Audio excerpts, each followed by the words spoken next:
તો આજે તો આપણે આપણા વિખારેલા રૂમને કરી નાખ્યો હરખી રીતે સાફ, એકદમ ચક્કાસ. તો હેલો મિત્રો, આજે આપણે નહીં જોઈને આવી ગયા ઓફિસમાં અને લાઇટો બીજી ચાલુ કરી નાખી છે. અને અંદર આવ્યા તો જોયું તો કાંઈક અવાજ આવતી હતી. તમને પણ હમણાં શું અવાજ આવતી હતી? किरिश का सुनने का गाना। किरिश का सुनने का। मजा आया और मैं ये जो मजा है हिंदुस्तान के हर व्यक्ति को देना। તો આપણે નીકળી ગયા હવારમાં મંદિર બાજુ. તો પહોંચી ગયા મંદિરે અને કરી નાખ્યા હનુમાન દાદાના દર્શન ને કરી નાખ્યા પછી દીવાબત્તી કરીને નીકળી ગયા દુકાન તરફ. તો પહોંચી ગયા દુકાને અને પી લીધી ચા. દુકાનની ચા પીને નીકળી ગયા રસોડા તરફ. તો પહોંચી ગયા રસોડે અને મૂકી દીધી ચા.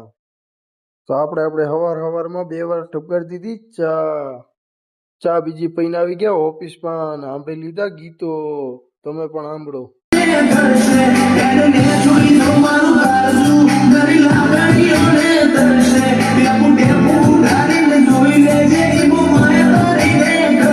ऐसे में बड़ा सख्त लौंडा हूं।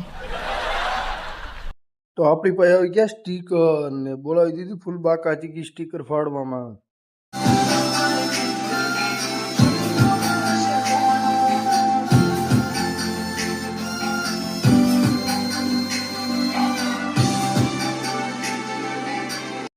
તો આપણે ફાઇનલી જમી કરી નીકળી ગયા રૂમ તરફ.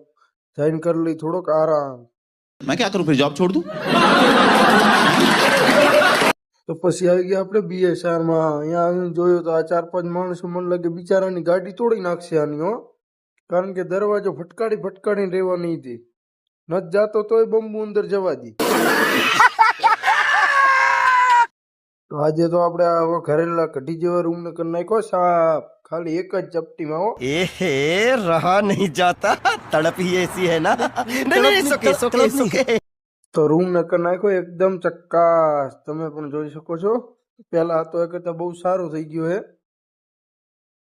પછી આપણે પહોંચી ગયા ગોડાઉનમાં એડ્રેસ ચોંટાડવા માટે. તો પછી ચીપકાઈ દીધા એડ્રેસ ને હવે નીકળશું રૂમ તરફ. શાબાશ બેટા, આપણે આવી ગયા છીએ રૂમે અને જાશું નાવા. આપણે નાઈ કરીને પહોંચી ગયા હતા રસોડે. જઈને જોયું તો મહારાજ કાંઈક પૂરીઓ બનાવે છે મોટી મોટી સવાર માટે. આપણે જમવાનું પણ બની ગયું છે. તો મિત્રો, આજના મિની બ્લોગમાં બસ આટલું. મળશું હવે કાલે આપણે બીજા મિની બ્લોગમાં. તો લાઈક, શેર, ફોલો કરતા જાજો અને હારે એક સારી કમેન્ટ